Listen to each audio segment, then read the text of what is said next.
So growing up, when the other kids liked to play cowboys and Indians, I preferred to play ninjas and samurais. Wah!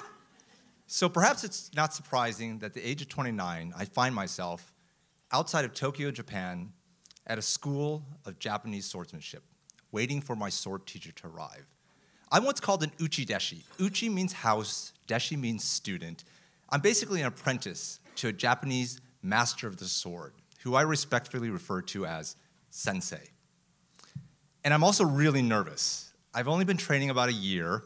I've been training mostly with another student named Paul. I've only met sensei once before and never trained with him one-on-one.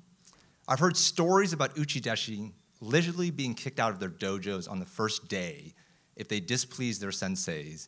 And I have this habit of making really stupid mistakes when I'm feeling stressed, like I'm feeling right now. So over the last 24 hours, I've traveled 6,327 miles by plane, train, automobile, and bus to get to Sensei's school, which is called the dojo. Now, the dojo is a room about 20 feet by 40 feet. Every square inch of the walls is covered with traditional Japanese weapons. It's the middle of summer, there's no AC, the air is hot and muggy.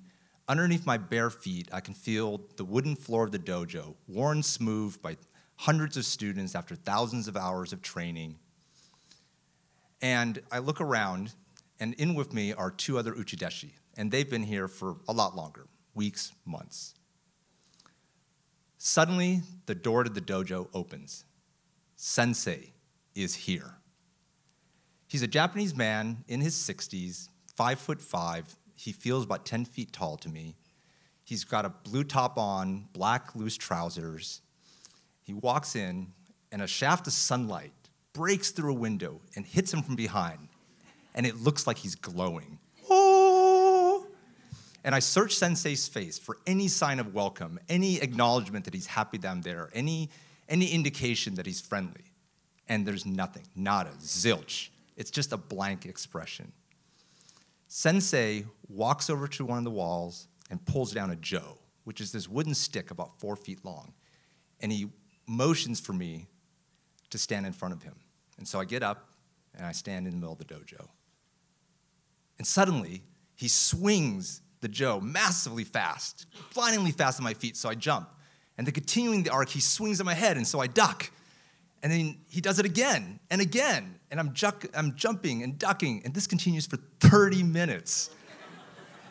And after 30 minutes of jumping and ducking, I'm drenched in sweat, and my legs are on fire, and I look up at Sensei, hoping that at this point I've earned some small acknowledgement that I've pleased him, right? That I'm worthy of being an uchideshi. Still nothing. Sensei instead returns to the wall, puts back the jo, and he brings down 2 wooden swords, and he hands me one. And we start what are called kata, which is what patterned sword drills are called. And at first it goes well, perhaps too well, because Sensei decides to teach me a new kata. Now, normally, learning a new kata is very involved. The kata gets explained to you, it gets demonstrated, it's broken down step by step, and the process could take hours, days, in some cases even weeks. Sensei's method today is a little different.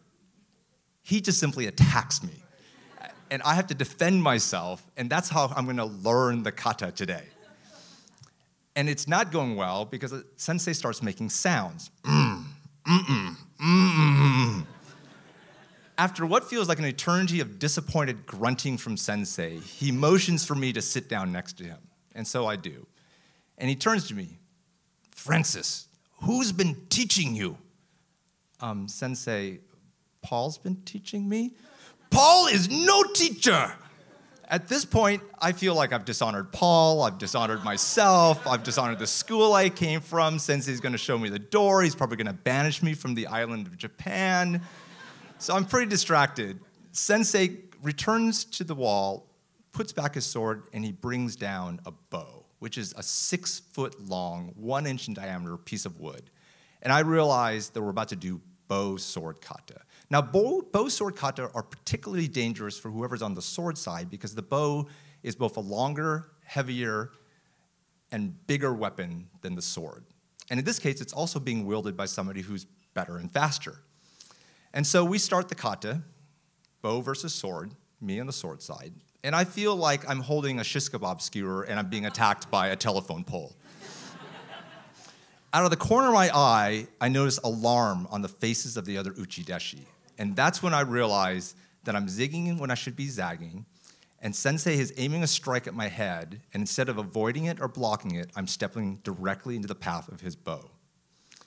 The next thing I know, the bow strikes me right above my left eye, and two things happen next.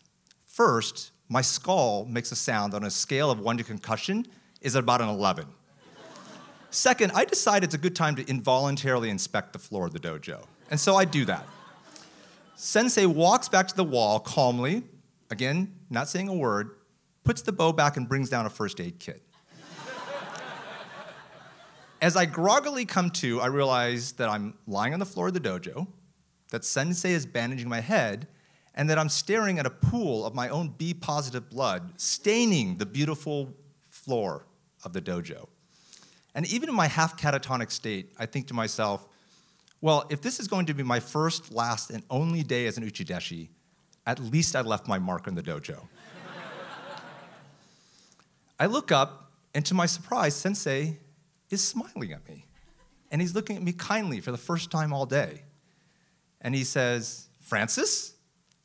Yes, Sensei? Tomorrow will be a better day. Tomorrow? Did Sensei just say tomorrow? Do I have brain damage? Well, it turns out I heard Sensei right. And there was a tomorrow, and a day after that, and a day after that, and a week after that, and a month after that, and it did get better.